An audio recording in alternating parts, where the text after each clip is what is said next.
What's up, ass faces? Welcome back to Lab Session 59, episode 59, Bet with Juice. Thank you guys for tuning in on this Saturday evening. I hope everybody's having a great weekend so far, hanging out with their family and friends, drinking those drinks, having a good time, man. Enjoying the weekend like you should, be. Before I get locked in and tapped in to Week 4 NFL, I do want to show you guys the prize pick slips from yesterday. We did okay. Today was officially the last full day of MLB that we'll have. There is still a couple of games, a couple of teams actually, that are fighting for those last playoff wildcard spots. But, like I said, we got the slip from yesterday, the main slip. You had Sandy Alcantara absolutely crapping the bed. Finished with 3 strikeouts. They were giving him some leniency. They let him keep going. He had I think 6 or 7 hits against him before the 4th inning. Just garbage yesterday. And then Masataka Yoshida and Drake Baldwin, basically our 2 favorite guys. Their fantasy scores, they absolutely dominated yesterday. We should have just put them on with a couple of dudes from the gut slip, and we would have been cash money. Because Corbin Carroll and Patrick Bailey decided not to show up for work, and both did not get their bases, did not get his single. You move on. The gut slip did 10 times better. We did go 4 for 6. Dalen Lyle went absolutely nuclear. 1.5 hits, runs, RBIs. He had 7. Alec Boehm and Shane Bieber did not have terrible games. Boehm was 1 base short, and Mr. Shane Bieber needed 3 more Ks. He started off good, and he couldn't get the job done for us. Miguel Andujar, absolute dog. He actually got his props today as well. I was watching the game because I wanted to take him. But we needed 1.5 hits, runs, RBIs. He had 4 yesterday. Same with Christian Walker. Well, we had his bases, but he had 4 bases yesterday. Absolutely dominated that prop. George Kirby, I told you guys I didn't want to. Going against our boys, we still got the dub yesterday, but George Kirby had 10 strikeouts against the Dodgers yesterday. So we called that perfectly. We know we strike out a ton. Like I said, 4 for 6. Literally all we had to do is replace Alec Boehm and Mr. Shane Bieber for Yoshida and, what's his name? How did I forget his name so quick? And Drake Baldwin. That's all we had to do is switch out those 2 guys, and we would have been money. That's it. Those are the 2 slips from yesterday. We move on. Like I said, today was kind of the last day for MLB. I might have a slip tomorrow in the middle of the day just because while we're watching NFL and stuff's not hitting for us. But got dialed in for you guys. There it is. NFL Week 4. There you go. Got the Parleezis locked in. First game up. You do got Vikings, not at the Steelers. Vikings versus the Steelers. Steelers versus the Vikings in Dublin, Ireland. Dublin, Ireland. The boys are going to go crazy. Was that a good Irish accent? Who the fuck is this guy? Anyways, Vikings versus Steelers. No home field advantage. Honestly, when I first thought about this game, I always look at these games like they're going to be boring. Nobody wants to wake up at 6 a.m. and watch these games overseas. But Vikings are due for a big offensive game. Steelers, you would think their defense would hold up, but the last couple weeks haven't been too great. Watt could have a couple sacks tomorrow, but I'm just going to go with a great offensive game. So that way when I do wake up in the morning, it's not sad to watch. I'm like, oh, okay, this is actually a fun game. First guy up, we're just going to go with the first 3 Vikings players that we got on the slip. Naylor, I was going to say Josh Naylor. Wrong guy, MLB. Jalen Naylor, Jays, 24.5 receiving yards. Like I said, Steelers, the DBs aren't exceptional, I would say. They're not exceptional. They're giving up quite a few yards to the wide receiver position. And then you got Jay Jetta's longest reception at 20 yards. I'm thinking he either goes off and he gets this easily for us, right? Or he only has like 3 receptions tomorrow and they double him. He's not getting a lot of catches, but it takes one catch, one 20-yard reception, longest reception for Jay Jettis tomorrow, and then TJ Hawkinson to get in the end zone, get a tutty for us. Because once again, the Steelers bad against the wide receivers and also in the middle against the tight ends. They're just not good, and they're giving a lot of touchdowns up the last 2 weeks. The first week, I'm not going to hold it against them. It was a crappy team. The last 2 weeks, they've given up, I believe, 2 or 3 touchdowns to the tight ends. For sure 2, possibly 3. TJ Hawkinson scoring a touchdown for the Vikings. Then you got the 3 guys up for the Steelers. You got Pat Freiermuth, 23.5 receiving yards. Same thing with the Vikings. They're giving up some yards to the tight end position. And seems like Aaron Rodgers really likes Pat so far in the first couple weeks. So, Freiermuth, 23.5, so he needs 24 receiving yards. Calvin Austin,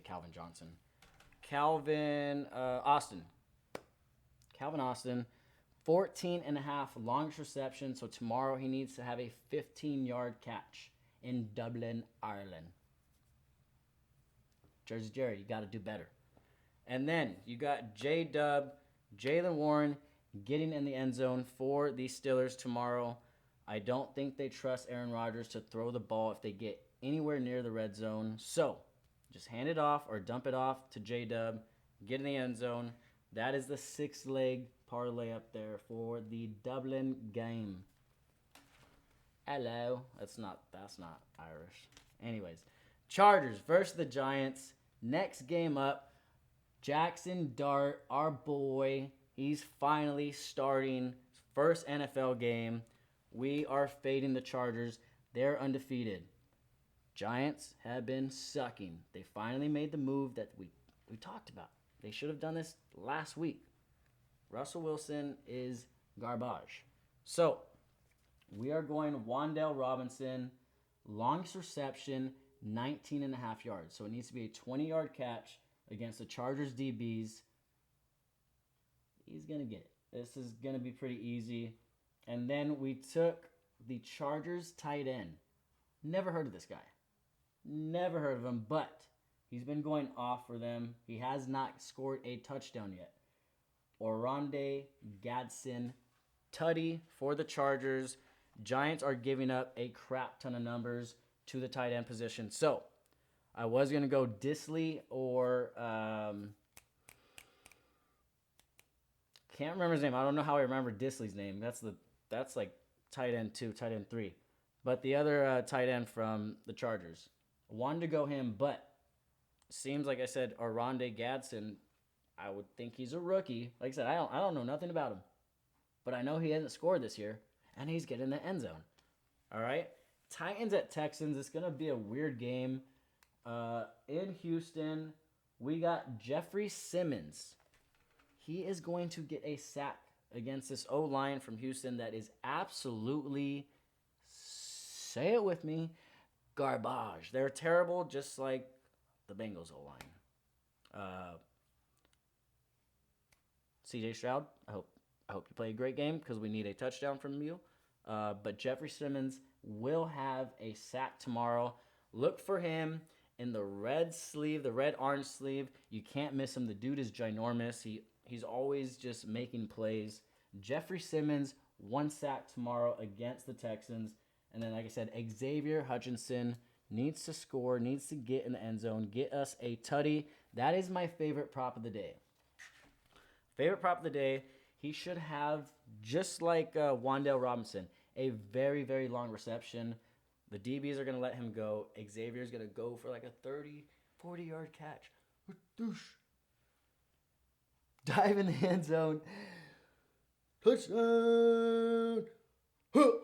He's going to get in the end zone. I promise you, Xavier Hutchinson, 1 tutty tomorrow. Favorite prop of the day, bet with juice right there. Next game up, you got the Commanders at the Falcons. in the Mercedes-Benz Dome. Drake London, get the job done. 40 plus receiving yards. We're getting this at probably minus 250, closer to minus 300. Commanders, DBs, not too great at their job. Just terrible, absolutely terrible. And then on the other side, you got Kyle Pitts. Sorry, same team. Kyle Pitts scoring a tutty. He has not gotten an end zone all year. Same thing, Commanders.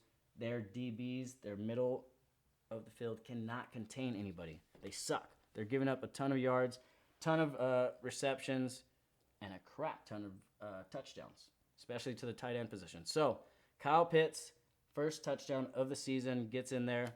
Saints at Bills next game. We got the upset of the week.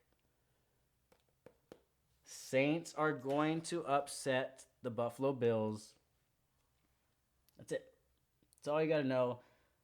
Josh Allen and the boys are going to get too comfortable. Surprisingly, what's his name? I want to say, is it Ritter? What's the other guy that they made fun of? They told him to go back to DoorDash. Which quarterback is that? It's Rittler, right? Just want to double check. I want to say the right name. It's just funny. All right, so Rashid Shaheed, his longest reception needs to be 9.5 yards. Let's see. Right there. It's at 17.5. I'll show you because I'm on it right there. Right there, 17.5. So we're basically going. What's this? Where is he at? Longest reception, like I said, 17.5. It disappeared. And it did it again. Oh, damn pinky. So we're getting that at a huge discount. Just needs a 10-yard catch, basically. His longest catch of the day needs to be 10 yards. Spencer Rattler. That is the quarterback. I was right. He's had over 250 yards in his first 3 games of the season. It's pretty crazy, and honestly, the Bills' defense isn't great. Same thing. A lot of the DBs are just playing. I don't know if they're playing lazy or they just suck. The product has gone down, but there's just a lot of long catches, a lot of receptions with these receivers, especially when you're going against the Bills.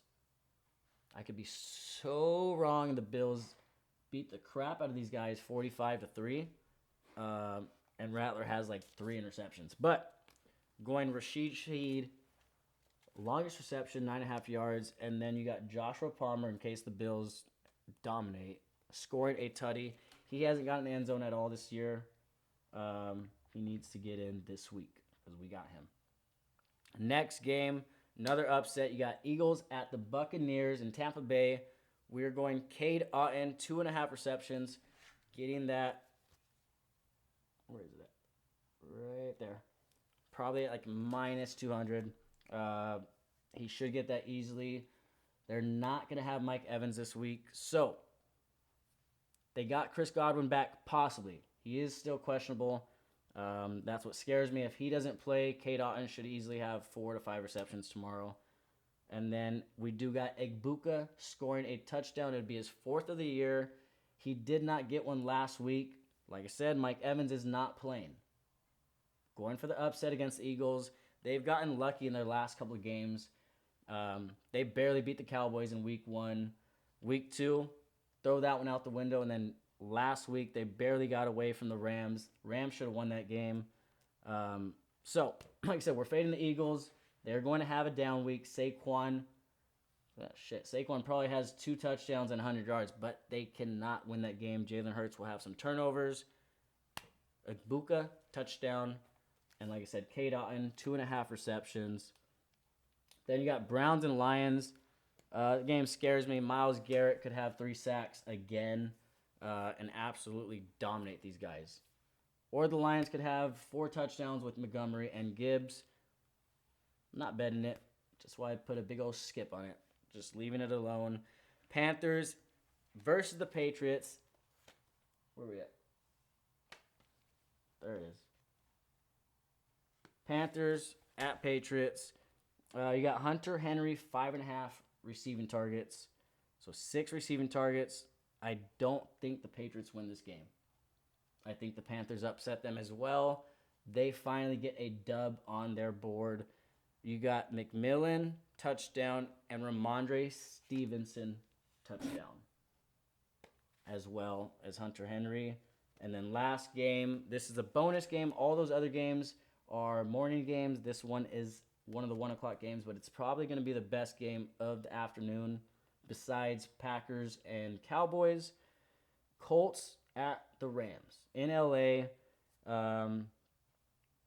We're fading the Rams. Indiana Jones has been dominant.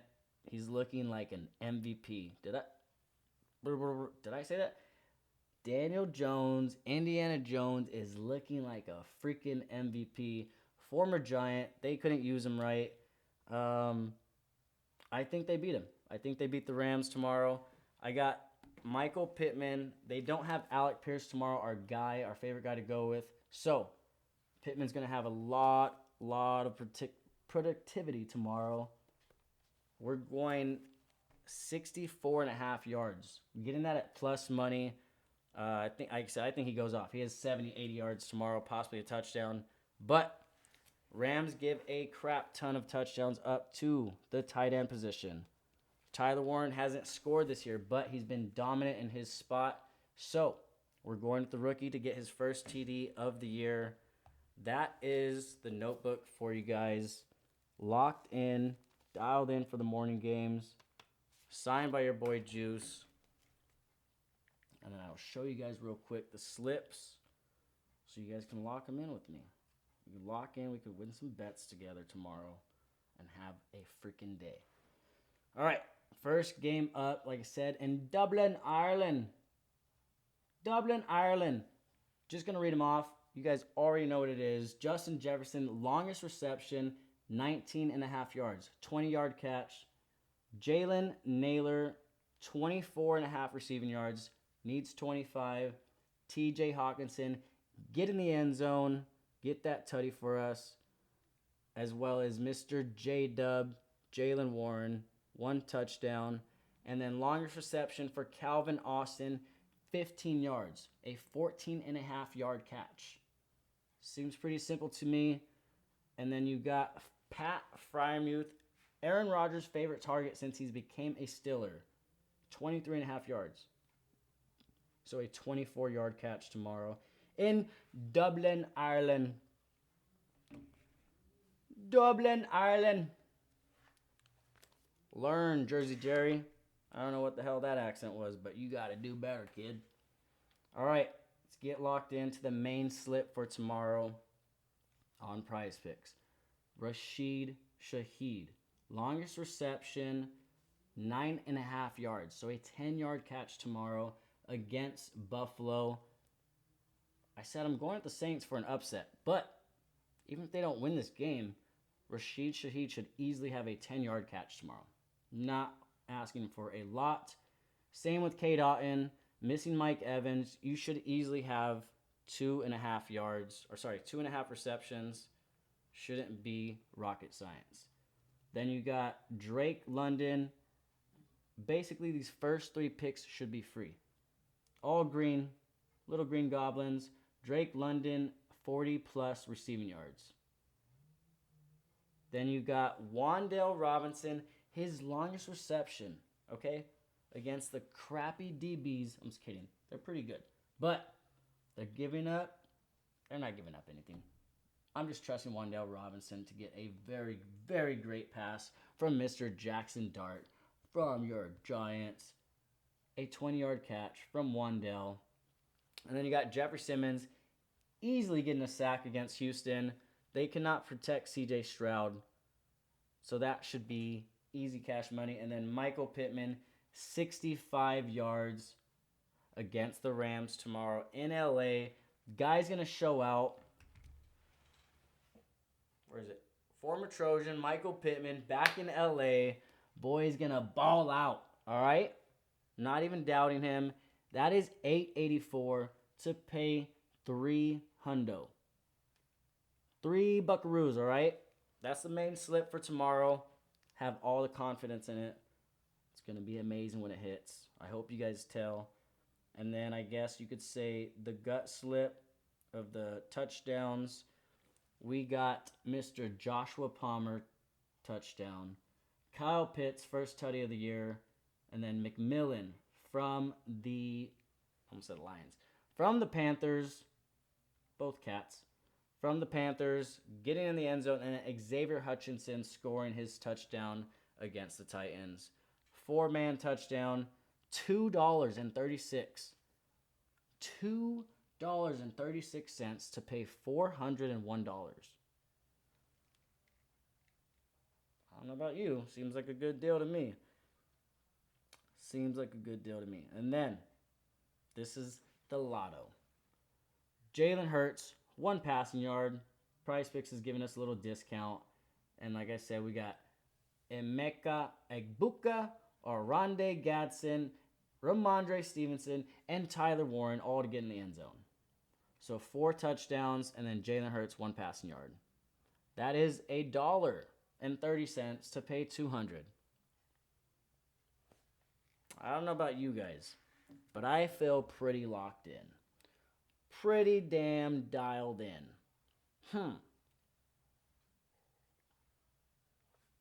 I think they think so as well. Anyways, I appreciate you guys watching. Lab Session 59, Episode 59, Bet with Juice. Let's hit some bets tomorrow, boys. Peace.